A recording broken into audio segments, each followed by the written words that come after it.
بسم اللہ الرحمن الرحیم۔ السلام علیکم دوستو۔ جونپور کے حکمران محمد شاہ نے اپنے دو بھائیوں جلال خان اور حسن خان کو اس لیے موت کے گھاٹ اتار دیا تھا کہ وہ بہلول لودھی کے خلاف جنگ کے لیے نکلنا چاہتا ہے اور کہیں اس کی غیر موجودگی میں وہ تخت و تاج پر قبضہ نہ کر لیں۔ اپنے بھائیوں کو مارنے کی اس حرکت پر اس کی ماں بی بی راجی بڑی برہم تھی۔ اس وقت وہ کنوج کے نواح میں تھی۔ اس وقت اس کا ایک بیٹا بھی اس کے ساتھ تھا جس کا نام حسین تھا۔ چنانچہ بی بی راجی کو جب خبر ہوئی کہ اس کے دو بیٹوں جلال خان اور حسن خان کا خاتمہ کرنے کے بعد محمد شاہ ایک لشکر لے کر سلطان بہلول لودھی کا مقابلہ کرنے کے لیے جونپور سے نکلا ہے، تب بی بی راجی اپنے بیٹے حسین کے ساتھ بڑی برق رفتاری سے حرکت میں آئی۔ کنوج کے نواح سے اس نے کوچ کیا اور منزل پر منزل مارتی ہوئی جونپور میں داخل ہوئی۔ اس وقت محمد شاہ اپنے لشکر کو لے کر بہلول لودھی کے سامنے جا چکا تھا۔ اس کی غیر موجودگی میں بی بی راجی اور اس کا بیٹا حسین جونپور پہنچ کر بڑی تیزی سے حرکت میں آئے۔ جونپور کی حفاظت کے لیے جو لشکر چھوڑا گیا تھا اسے اپنے ساتھ ملا لیا۔ جونپور میں جو سالار تھے ان سب نے بھی بی بی راجی اور اس کے بیٹے حسین کی اطاعت اختیار کر لی۔ ساتھ ہی جونپور میں قیام کے دوران بی بی راجی اور حسین نے اپنے لشکر میں مزید اضافہ کرنا شروع کر دیا تھا۔ بی بی راجی نے جب دیکھا کہ محمد شاہ ابھی پلٹ کر نہیں آیا اور اس نے اپنی عسکری طاقت کو بھی خوب مضبوط اور مستحکم کر دیا ہے، تب اس نے محمد شاہ کو جونپور کے تخت و تاج سے محروم کر کے اپنے بیٹے حسین کی حکمرانی کا اعلان کر دیا تھا۔ مورخین لکھتے ہیں کہ محمد شاہ ایک بد مزاج اور خون ریز انسان تھا، اس لیے اکثر لوگ اس مزاج کی وجہ سے اس سے متنفر ہو گئے تھے۔ اسی سے فائدہ اٹھاتے ہوئے بی بی راجی نے عمرہ کے اتفاق رائے سے حسین خان کو جونپور کے تخت پر بٹھا دیا تھا اور حسین نے سلطان حسین کا لقب اختیار کر لیا تھا۔ اب صورتحال یہ تھی کہ جونپور میں جس قدر لشکری تھے وہ سارے محمد شاہ کی بجائے نئے سلطان حسین کے تابع فرما ہو گئے۔ یہ خبریں جب محمد شاہ کے لشکر میں پہنچی تو اس وقت تک محمد شاہ کو بہلول لودھی کے ہاتھوں پسپائی ہو چکی تھی اور وہ واپس جونپور کا رخ کیے ہوئے تھا۔ لشکر میں جب یہ خبر پھیلی کہ محمد شاہ کی ماں بی بی راجی نے اسے تخت و تاج سے محروم کر کے اپنے دوسرے بیٹے حسین کو تخت و تاج کا مالک بنا دیا ہے اور اس نے سلطان حسین کا لقب اختیار کر لیا ہے، تب محمد شاہ کے زیر کمان جو لشکری اور سالار تھے وہ چوری چھپے ادھر ادھر ہو کر جونپور میں داخل ہونے لگے اور نئے سلطان حسین کی فرما برداری اختیار کرنے لگے اور بی بی راجی سے اپنی عقیدت اور خلوص کا اظہار بھی کرنے لگے تھے۔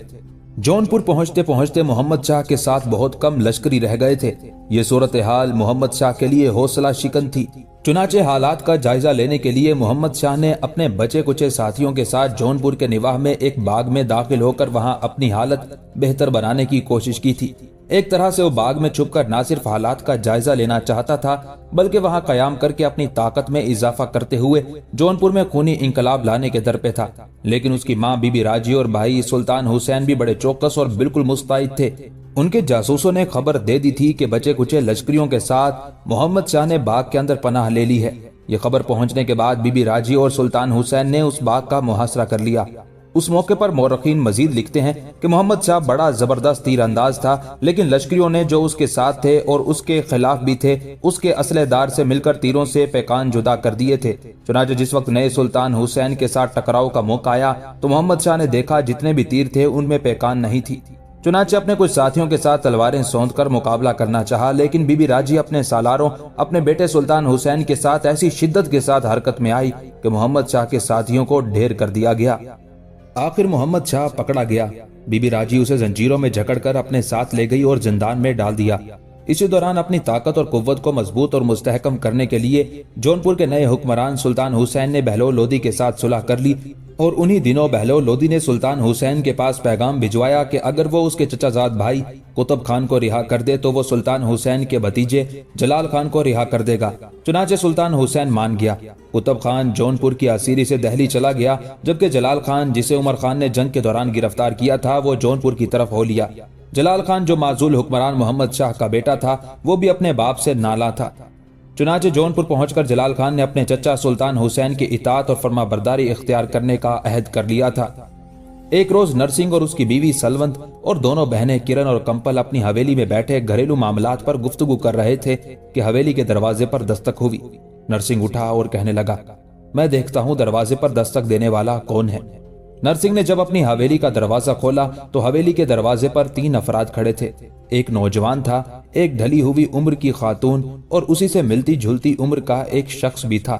انہیں مخاطب کر کے نرسنگ کہنے لگا، میں نے آپ لوگوں کو پہچانا نہیں، आप लोग कौन हैं? इस पर ढली हुई उम्र का शख्स नरसिंह को मुखातिब करके कहने लगा, मेरा नाम बसत सिंह है, हम राजपूत हैं। एक इंतहाई अहम काम के सिलसिले में आप लोगों से गुफ्तगू करनी है। क्या आप दरवाजे पर खड़े ही खड़े गुफ्तगू करके हमें फारिग कर देंगे? अंदर आने के लिए नहीं कहेंगे? नरसिंह शर्मसार सा हो गया था, एक तरफ हो गया, फिर कहने लगा, आप अंदर आइए। वो तीनों अंदर दाखिल हुए। नरसिंह उन्हें दीवान खाने में ले गया, उन्हें बिठाया, खुद भी उनके पास बैठ गया। दूसरे कमरे के दरवाजे के पर्दे के पीछे रहकर सलवंत, किरण और कंपल ने भी उन्हें देख लिया था, और जब वो दीवान खाने में दाखिल हो गए तब वो तीनों एहतियात की खातिर दीवान खाने के दरवाजे से बाहर पर्दे की ओट में खड़ी हो गई थी। जब दीवान खाने में तीनों आने वाले बैठ गए तब गुफ्तगू का आगाज नरसिंह ने किया और उन्हें मुखातिब करके कहने लगा, अब कहें आप लोग क्या कहना चाहते हैं? इस पर ढली हुई उम्र का शख्स कहने लगा, बच्चे, दरवाजे पर ही मैंने तुमसे कह दिया था कि हम राजपूत हैं और तुम भी राजपूत हो। मेरा नाम बसत सिंह है, ये मेरे साथ मेरी बीवी सकीता है और इसके साथ मेरा बेटा भेर सिंह है। मामला कुछ यूं है कि मेरे बेटे भेर सिंह ने चंद हफ्ते पहले बाजार में तुम्हारी दोनों बहनों किरण और कंपल को देखा। उस वक्त किरण और कंपल दोनों तुम्हारी बीवी सलवंत के साथ बाजार में अपनी जरूरियात का सामान खरीदने के लिए गई थी। नरसिंह, मैं झूठ नहीं कहूंगा, जो असल मामला है वैसे का वैसा ही कहूंगा। मेरा बेटा भेर सिंह तुम्हारी बहन किरण को पसंद करने लगा है, यूं जानो उस पर रीझ गया है, उससे शादी करने का ख्वाहिशमंद है। जिस वक्त यह हादसा पेश आया और भेर सिंह ने बाजार में किरण को देखा और उसे दिल दे बैठा, उसी वक्त भेर सिंह के कहने पर मैं तुम लोगों के यहाँ आकर अपने बेटे भेर सिंह के लिए किरण का रिश्ता मांगना चाहता हूँ। पर इसी दौरान तुम बहलोल लोधी के लश्कर में शामिल होकर जौनपुर के हाकिम का मुकाबला करने के लिए चले गए थे और तुम्हारे साथ तुम्हारी बीवी और दोनों बहनें भी चली गई थी। इस बिना पर उस वक्त मैं बात ना कर सका। अब जबकि तुम सब लौट कर आए हो तो इसी मौजू पर मैं तुम लोगों से गुफ्तगू करने के लिए आया हूँ। बच्चे, फैसला करने में जल्दी ना करना, मैं तुमसे अपना तारुफ भी करा दूं। मैं इतना तो कह चुका हूँ कि हम राजपूत हैं। दिल्ली में हम गंदम और दूसरी अजनास के सबसे बड़े व्यापारी हैं।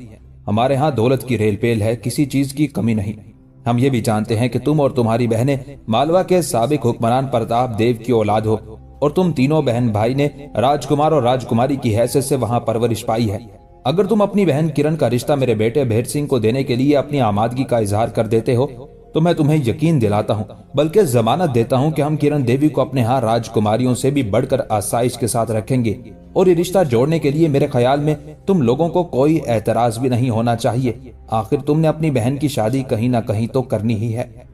यहाँ तक कहने के बाद बसंत सिंह जब खामोश हुआ तब नरसिंह ने अपने होंठों पर जबान फेरी, कुछ सोचा, फिर बसंत सिंह की तरफ देखते हुए कहने लगा, आप लोगों ने मेरी बहन किरण को पसंद किया और उसका रिश्ता मांगा, इसके लिए मैं आप लोगों का शुक्रगुजार हूँ। लेकिन आप इंतहाई नामुनासिब वक्त पर आए हैं। अगर पहले आए होते तो शायद ये मसला हल हो जाता। अब मेरी बहन किरण की सगाई हो चुकी है, यूं जाने इसका रिश्ता तय है और इसका रिश्ता ऐसी जगह तय हुआ है जहां से तोड़ा नहीं जा सकता। किसके साथ सगाई हुई है? इस मर्तबा पहली बार बसंत सिंह का बेटा भेर सिंह नरसिंह को मुखातिब करके पूछ बैठा। गो भेर सिंह के उन अल्फाज को नरसिंह ने नापसंद किया था, ताहम हल्की सी मुस्कुराहट में कहने लगा, मेरी बहन किरण का रिश्ता जिस शख्स के साथ हुआ है उसे आप लोग एक नायाब शख्स बल्कि गोहर कह सकते हैं। बसंत सिंह और भेर सिंह, जिस नौजवान के साथ हम अपनी बहन किरण देवी को मंसूब कर चुके हैं, वो राज के कर्ब में उभरते गहरे मातमी सायों में लावा उगलते आतिश फिशां जैसा जुर्रतमंद, अहद रफ्ता के रास्तों पर टेलों तक को बर्बाद कर देने वाली सहराई आंधियों जैसा शुजा, ख्यालात की वादियों और कर्ब के माहौल में सुनसुनाते ताजियानों की शोरीदा सरी जैसा दलेर और बेबाक है। वो एक ऐसा निडर नौजवान है जो फितरत की कमीन गाहों से निकलकर जमीन के रोशन रुखसारों पर जवाल और फना के तारी कर देने वाले तबाही और बर्बादी के पेश खेमों की सी सूरत इख्तियार कर सकता है। अब वो नौजवान और मेरी बहन दोनों एक दूसरे के लिए जिंदगी का निशान, शहर दिल में एक दूसरे के लिए नायाब गोहर और रंगीन दरीचों में एक दूसरे के लिए खुशबू बखेरते गुल हैं। मेरी बहन किरण ने उसे चाहने और पसंद करने में पहल की है, लिहाजा वही नौजवान किरण के लिए नफीस और लतीफ एहसास, जज्बात की नरमो नाजुक धनिक, खुशियों के अल्फाज की जुस्तजू और कामयाब ख्वाहिशों की हम आगोशी है। यहाँ तक कहने के बाद नरसिंह जब खामोश हुआ तब बसंत सिंह जुस्तजू भरे अंदाज में बोल उठा, कौन है वो खुशकिस्मत नौजवान जिसके साथ तुम लोगों ने किरण को मंसूब कर दिया है? नरसिंह ने पहले एक गहरी निगाह बसंत सिंह और भेर सिंह पर डाली, फिर फखरिया अंदाज में कहने लगा, हमने अपनी बहन किरण को सुल्तान बहलोल लोधी के सबसे हर दिल अजीज सालार उमर खान के साथ मंसूब किया है। नरसिंह के ये अल्फाज अदा करने थे कि बेर सिंह क्रोध, नफरत और गुस्से में बोल उठा, तुम उस शख्स को किरण के लिए गुल कहते हो जो अपनी जात में कसुम्ब का फूल भी नहीं है। तुम उमर खान को अपनी बहन के लिए खुशबू भरा एहसास कहते हो जिसका कोई दीन धर्म भी तुमसे नहीं मिलता। वो कोई इतना दलेर, इतना शुजा और ऐसा बलवान भी नहीं है जिस कदर तारीफ तुमने उसकी कर दी है। वो एक ऐसा शख्स है जिसका ना कोई आगे है ना कोई पीछे, जिसके पास ना रहने को जगह है ना आमदनी का कोई माकूल और मुस्तकिल जरिया। हैरत है, अपनी इतनी खूबसूरत और पुरकशिश बहन को तुम भिखारी किस्म के शख्स से मंसूब कर रहे हो। बेर सिंह यहीं तक कहने पाया था कि उसे रुक जाना पड़ा, इसलिए कि उसी वक्त आंधी और तूफान की तरह किरण दीवान खाने में दाखिल हुई थी। उसे इस तरह आते देखकर बसत सिंह, बेर सिंह और सकीता तीनों दंग रह गए थे। नरसिंह भी बड़े गौर से किरण की तरफ देखने लगा था। किरण के पीछे पीछे सलवंत और कंपल भी कमरे में आ गई थी। फिर किरण बारूद की तरह फट पड़ी और बेर सिंह को मुखातिब करके कहने लगी, तुम्हें जुर्रत कैसे हुई कि तुम उमर खान को भिखारी कहो? तुम खुद भिखारी होगे, तुम्हारा बाप भिखारी होगा। तुम्हें यह कैसे जुर्रत हुई कि तुम उमर खान के मुतालिक ये कह दो कि उसका कोई आगे पीछे नहीं, हम उसका आगा पीछा है। तुम्हें यह कैसे जसारत हो गई कि तुम उसे कसुम्ब का फूल कहो? वो गुल है और तुम उसके मुकाबले में एक बेवुकत कांटा। तुम कहते हो वो शुजा नहीं, दलेर नहीं, जुर्रतमंद नहीं। तुम उसके सामने आओ तो अपनी तलवार के एक ही वार से तुम्हारे जिस्म, तुम्हारी जात के वो परखच्चे उड़ा कर रख दे। अब अगर तुमने उमर खान के खिलाफ जबान खोलने की कोशिश की तो तुम्हारी जबान काट दी जाएगी। अभी इसी वक्त उठो और यहां से निकलने वाली बात करो। उठ जाओ, मैं यहां मजीद तुम्हें बैठा हुआ नहीं देख सकती। किरण के इस तरह फट पड़ने और पुरजोश गुफ्तगू करने पर नरसिंह के चेहरे पर तो मुस्कुराहट थी, जबकि बेर सिंह और बसत सिंह और सकीता तीनों घबरा गए थे। चुनाचे फौरन उठे और एहतजाजी से अंदाज में वो हवेली से चले गए थे। उनके जाने के बाद किरण अभी तक गुस्से, खफगी और गजब की हालत में खड़ी थी। नरसिंह कुछ देर मुस्कुराते हुए उसकी तरफ देखता रहा, फिर अपनी जगह से उठा, आगे बढ़कर किरण को अपने साथ लिपटाया, उसकी पेशानी चूमी, उसके सर पर हाथ फेरा, फिर कहने लगा, किरण, तूने ऐसी गुफ्तगू करके आज मेरा दिल खुश कर दिया है। अब मुझे पता चला कि मेरी बहन किस कदर गुस्सीली, शुजा और बहादुर है। उस वक्त तक किरण का गुस्सा जाता रहा था और वो मुस्कुरा रही थी। इतनी देर तक कंपल भी आगे बढ़ी, उसने भी किरण को अपने साथ लिपटा लिया, फिर धीमे लहजे और मुस्कुराते हुए अंदाज में कहने लगी, आज मुझे पता चला कि मेरी बहन किरण किस कदर गहराई और किस कदर महदूद से अंदाज में भाई उमर खान से मोहब्बत करती है। फिर कंपल ने नरसिंह की तरफ देखा और उससे मुखातिब करके कहने लगी, भाई आज एक काम करें, या तो हम चारों अभी इसी वक्त भाई उमर खान के पास जाते हैं और रात का खाना वहीं खाएंगे, और ये जो आज मामला और हादसा पेश आया है इसकी तफसील भी भाई से कहेंगे, या ये कि भाई को यहाँ मंगवा ले। इस वक्त सलवंत बोल उठी और कहने लगी, कंपल, तुम्हारा कहना दुरुस्त है, लेकिन हम चारों को वहां नहीं जाना चाहिए, इसलिए कि अगर हम वहां जाते हैं तो उमर भाई को सबके खाने का एहतमाम करना होगा। मैं चाहती हूँ आज उन्हें यहाँ बुलवाएं, बेहतरीन अंदाज में उनकी दावत करें और ये जो आज हादसा पेश आया है इसकी तफसील भी कहें। सलवंत जब खामोश हुई तब बड़े प्यारे अंदाज में नरसिंह कहने लगा, इस बात का फैसला किरण करेगी कि हम सबको उमर खान के पास जाना चाहिए या उमर खान को मैं खुद जाकर यहाँ ले आऊं। इस पर कुछ देर के लिए किरण शर्माई, फिर धीमे लहजे में कहने लगी, भाई जाकर उन्हें ले आए। उसके बाद नरसिंह फौरन हरकत में आया और हवेली से निकल गया था, जबकि सलवंत, किरण और कंपल तीनों दीवान खाने में बैठकर नरसिंह और उमर खान की आमद का इंतजार करने लगी थी। कोई ज्यादा देर ना गुजरी थी कि नरसिंह हवेली में दाखिल हुआ। किरण, कंपल, सलवंत ने देखा कि उसके पीछे पीछे उमर खान भी हवेली में दाखिल हुआ था। उमर खान को अपनी हवेली में देखते हुए जहां सलवंत और कंपल खुशी का इजहार कर रही थी, वहां किरण की आंखों में अनोखी चमक और चेहरे पर बेअंत खुशियों भरा तबस्सुम बिखरा हुआ था। नरसिंह के साथ उमर खान जब दीवान खाने के करीब आया तब तीनों ने पहले सलाम कहा था और उमर खान ने पहले बड़े खुशगवार अंदाज में उनके सलाम का जवाब दिया था। फिर सब दीवान खाने में दाखिल हुए। जब वो सब नशिस्तों पर बैठ गए तब सबसे पहले गुफ्तगू का आगाज कंपल ने किया और मुस्कुराकर उमर खान की तरफ देखते हुए कहने लगी, भाई आज आप हमारी हवेली में हैं तो अजीब सा लग रहा है। जवाब में उमर खान उसकी बात काटते हुए मुस्कुराकर कहने लगा, इसका मतलब आज आपको अच्छा नहीं लग रहा मेरे आने की वजह से। जवाब में कंपल ने कानों का हाथ लगाया और कहने लगी, भाई ये आप कैसी गुफ्तगू कर रहे हैं? मेरी तौबा, मैं तो ये कहने वाली थी कि आपके आने से जो आज हमारी हवेली में रौनक है इससे पहले कभी ना थी। जरा किरण की तरफ देखिएगा, जब से मैंने होश संभाला है आज तक मैं ना इसकी आंखों में ऐसी खुशगवार चमक देख पाई हूँ और ना ही कभी इसके चेहरे पर ऐसी रौनक आई है जैसी मैं अब आपके आने पर देख रही हूँ। कंपल के उन अल्फाज पर किरण शर्माने लगी थी। उसके बाद कंपल के खामोश हो जाने पर थोड़ी देर पहले जो गुफ्तगू बसंत सिंह और उसके बेटे भेर सिंह से हुई थी, उसकी तफसील नरसिंह ने उमर खान से कह दी थी। नरसिंह जब खामोश हुआ तब मुस्कुराते हुए उमर खान कहने लगा, मेरी जात के मुतालिक इन्होंने जिन ख्यालात का इजहार किया है, हो सकता है मेरे मुतालिक इतना ही जानते हो। इसमें परेशान और फिक्रमंद होने की क्या जरूरत है किरण? मेरे ख्याल में तुम्हें भी खफा नहीं होना चाहिए था। देखो, हर किसी को किसी के बारे में अपने ख्यालात के इजहार की आजादी है। उमर खान यहीं तक कहने पाया था कि किरण बड़ी बेबाकी का मुजाहरा करते हुए कहने लगी, ऐसी भी आजादी नहीं होनी चाहिए कि किसी की जात को बिना जाने ख्वाम में हदफ और तनकीद का निशाना बना लिया जाए। जब वो आपके मुतालिक जानते ही नहीं थे तो उनकी जुर्रत, उनकी मजाल कैसे हुई कि वो आपसे मुतालिक ऐसे अल्फाज इस्तेमाल करते? और जब भाई ने उनसे ये कह दिया था कि मेरी सगाई आपके साथ हो चुकी है, तब उनको खुद शर्म और हया होनी चाहिए थी कि उन्हें आपके मुतालिक ऐसे अल्फाज इस्तेमाल नहीं करने चाहिए थे। बहरहाल मैंने जो उनके साथ सलूक किया वो उसी के काबिल थे, लिहाजा मैंने उन्हें निकाल बाहर किया। ऐसे लोगों को जो आपके खिलाफ बोले मैं मुंह लगाना पसंद नहीं करती। किरण मजीद कुछ कहना चाहती थी कि उसे खामोश हो जाना पड़ा, इसलिए कि हवेली के सदर दरवाजे पर दस्तक हुई थी। इस पर नरसिंह उठा और कहने लगा, मैं देखता हूं दस्तक देने वाला कौन है। वो उठकर जब हवेली के सदर दरवाजे की तरफ गया, दरवाजा उसने जब खोला तो वही कासिद और हरकारा था जो उसके बाप की तरफ से उस वक्त आया था जिस वक्त मोहम्मद शाह के साथ जंग के बाद सुल्तान बहलोल लोदी ने अपने लश्कर के साथ पड़ाव किया हुआ था। उन्हें देखते ही नरसिंह खदशात का इजहार करते हुए कहने लगा, मेरा अंदाजा है कि तुम कोई बुरा पैगाम लेकर आए हो। बहरहाल अंदर आओ, फिर तफसील से तुम्हारे साथ गुफ्तगू करते हैं। वो दोनों कासिद और हरकारे अंदर दाखिल हुए। पहले की तरह नरसिंह ने दरवाजा बंद कर दिया। उन दोनों को लेकर वो दीवान खाने में दाखिल हुआ। नरसिंह ने पहले सबका तारुफ करवाया। उमर खान से मिलकर वो दोनों बेहद खुश हुए। उसके बाद नरसिंह के पूछने पर उनमें से एक कहने लगा, हम वाकई कोई अच्छा पैगाम लेकर नहीं आए।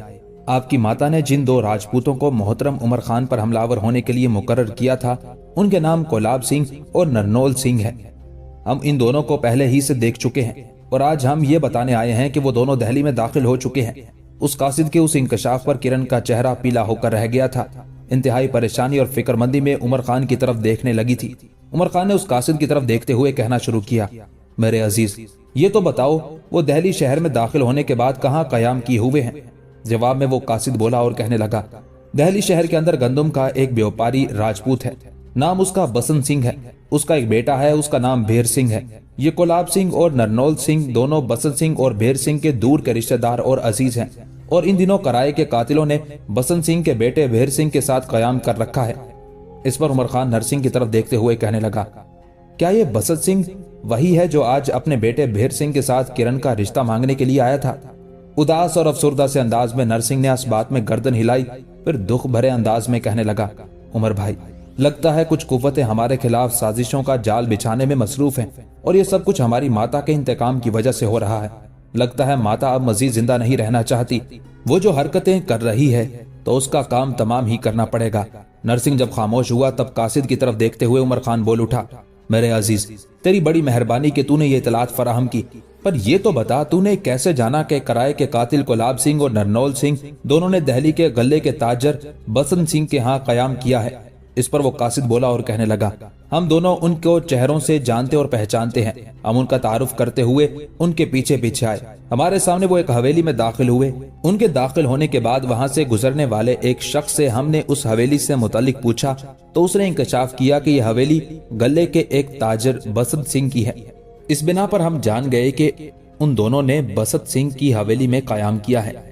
यहाँ तक कहने के बाद वो कासिद जब खामोश हुआ तब इंतहाई खौफजदा और परेशान कुन लहजे में किरण उमर खान की तरफ देखते हुए कहने लगी, आज आप अपने मकान में नहीं रहेंगे और ना ही यहाँ से जाएंगे। उन्होंने अब तक ये जान लिया होगा कि आप अपने मकान में अकेले रहते हैं। रात के वक्त आपको आपके मकान में अपना हदफ बना सकते हैं, लिहाजा रात को आप यहीं कयाम करें, अपने मकान में नहीं जाएंगे।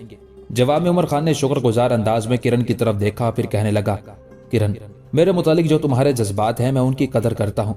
मैं जानता हूँ मेरी सलामती का तुम्हें किस कदर एहसास है, लेकिन अब वो दोनों दिल्ली शहर में दाखिल हो चुके हैं तो बचकर नहीं जाएंगे। मेरा अपने मकान में कयाम करना बड़ा जरूरी है, फिर देखना उन दोनों का क्या हुलिया बनाया जाता है। वो आज ही मुझ पर हमलावर होने की कोशिश करेंगे और ऐसा वो रात के वक्त करेंगे। इस पर किरण कहने लगी, अगर आप रात के वक्त अपने घर में कयाम करने पर बाजिद हैं, फिर हम भी आज यहाँ नहीं आपके मकान ही में जाकर कयाम करेंगे। किरण के उन अल्फाज के जवाब में उमर खान कुछ कहने ही वाला था कि नरसिंह बोल उठा और कहने लगा, उमर खान, मेरे भाई, किरण सही कहती है, आप अकेले वहां कयाम नहीं करेंगे, इसलिए कि यहां तक कहते कहते नरसिंह को रुक जाना पड़ा, इसलिए कि उसी लम्हे हवेली के दरवाजे पर दस्तक हुई थी। नरसिंह जब उठने लगा तब उसका बाजू पकड़कर उमर खान ने रोक लिया और कहने लगा, नरसिंह रुको, हवेली का दरवाजा तुम नहीं, मैं खोलूंगा। हो सकता है दस्तक देने वाले वो दोनों कराए के कातिल हों जिन्हें तुम्हारी माता ने मुकर्रर किया है। उमर खान के उन अल्फाज पर किरण मजीद परेशान हो गई थी।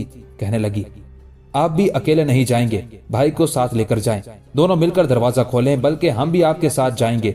इस पर उमर खान कहने लगा, तुम लोग बैठो, मैं देखता हूं कौन है। फिर नरसिंह बोला और कहने लगा, भाई आपको हम अकेले कैसे जाने देंगे। उमर खान जब उठा तो सब उठ खड़े हुए और उमर खान के पीछे पीछे वो हवेली के सदर दरवाजे की तरफ जा रहे थे। नरसिंह ने अपनी तलवार बेनयाम कर ली थी, उसकी तरफ देखते हुए कासिद भी अपनी तलवारें बेनयाम कर चुके थे। उमर खान आगे बढ़ा, हवेली का दरवाजा उसने खोला तो उसने देखा दरवाजे पर बहावलदीन, मुबारिस खान और अली खान खड़े थे। उन तीनों ने जब नरसिंह और दोनों कासिदों को बरहना तलवारें लिए खड़े देखा तब वो परेशान हुए। सबसे पहले बहावलदीन अंदर दाखिल हुआ और उमर खान की तरफ देखते हुए कहने लगा, उमर खान, मेरे भाई, खैरियत तो है? ये मैं क्या देख रहा हूँ? नरसिंह और ये जो दो हमारे अजनबी भाई हैं, इन्होंने तलवारें सोत रखी हैं, क्या कोई गैर मामूली वाकया पेश आया है? बहावलदीन के उस इस्तफसार पर उमर खान मुस्कुराया और कहने लगा, अब तुम आ ही गए हो तो आओ, दीवान खाने में बैठते हैं और तुम्हें पूरी सूरत हाल से आगाह करते हैं। एक बार फिर सब दीवान खाने में जाकर बैठ गए थे और उमर खान ने उन तीनों से सूरत हाल की पूरी तफसील कह दी थी। तफसील जानने के बाद तीनों खफगी का इजहार कर रहे थे, यहाँ तक कि बहावलदीन बोल उठा और उमर खान को मुखातिब करके कहने लगा, भाई अभी बसत सिंह की हवेली की तरफ चलते हैं, कोलाब और नरनौल सिंह दोनों कातिलों को बाहर निकालते हैं और उन दोनों का खातिमा किया देते हैं। जरा हमारी बहन किरण का चेहरा देखें, कैसा पीला और परेशान कुन हो रहा है। अपनी बहन की ऐसी हालत कम अज कम हम तीनों के लिए नाकाबिले बर्दाश्त है। मेरे ख्याल में उठें, बसत सिंह की हवेली की तरफ चलते हैं। उमर खान ने बहावलदीन का हाथ पकड़कर अपने पास बिठा लिया, फिर कहने लगा, बहावलदीन, मेरे भाई इतनी जल्दी ना करो, मैं अपने मकान की तरफ जाता हूँ। वो दोनों कराए के कातिल दहली में दाखिल तो हो चुके हैं, आज वो मेरे मकान का महल्ले वकू भी जानने की कोशिश करेंगे। मेरे ख्याल में आज नहीं तो कल वो जरूर रात के वक्त मेरी हवेली में दाखिल होकर मेरा खातिमा करने की कोशिश करेंगे, इसलिए कि उन्हें पता होगा कि मैं अपने मकान में अकेला होता हूँ। बहावलदीन कहने लगा, हम आपसे मिलने पहले आपकी हवेली में गए मेरे भाई, जब आप वहां नहीं थे तो फिर हमने अंदाजा लगाया कि इस वक्त हमारा भाई कहीं और नहीं जा सकता, ले देकर एक नया रिश्ता है जहां उमर खान जा सकता है, लिहाजा हमने इसी समत का रुख किया और अच्छा हुआ मेरे भाई तुमसे मुलाकात हो गई। अगर तुमने अपने मकान की तरफ जाना है तो हम तुम्हारे साथ जाएंगे, अकेला नहीं रहने देंगे, रात को भी हम तीनों वहीं रहेंगे। जरा उन दोनों को आने दें, उन दोनों की ऐसी इबरतनाक हालत बनाएंगे कि जिंदगी भर उनके लवाहिकीन याद करते फिरेंगे। अगर ये बात है तो मेरे ख्याल में उठें, पहले आप जाकर अकेले अपने मकान में दाखिल हों, आपके पीछे पीछे मैं, मुबारिस खान और अली खान भी आ जाएंगे, फिर रात के वक्त जो तमाशा उनके साथ बनेगा। बहावलदीन अपनी बात मुकम्मल ना कर सका, इसलिए कि किरण बोल उठी, भाई आप सब लोग यहीं बैठे, पहले हम खाना तैयार करती हैं, यहीं बैठकर खाना खाएं, इसके बाद हम सब भी वहीं जाएंगे, वहीं कयाम करेंगे। जब वो दोनों कातिल आएंगे तो हम भी जानेंगे कि वो क्या हरकत करते हैं, इसलिए कि ये शब हमारे लिए यहाँ काटना मुश्किल हो जाएगा। हर वक्त यही वसवसात उठते रहेंगे कि न जाने क्या मामला पेश आया होगा। इस बिना पर हम सब का जाना भी जरूरी और लाजमी है। बहावलदीन और उमर खान दोनों ने उससे इत्तेफाक किया था।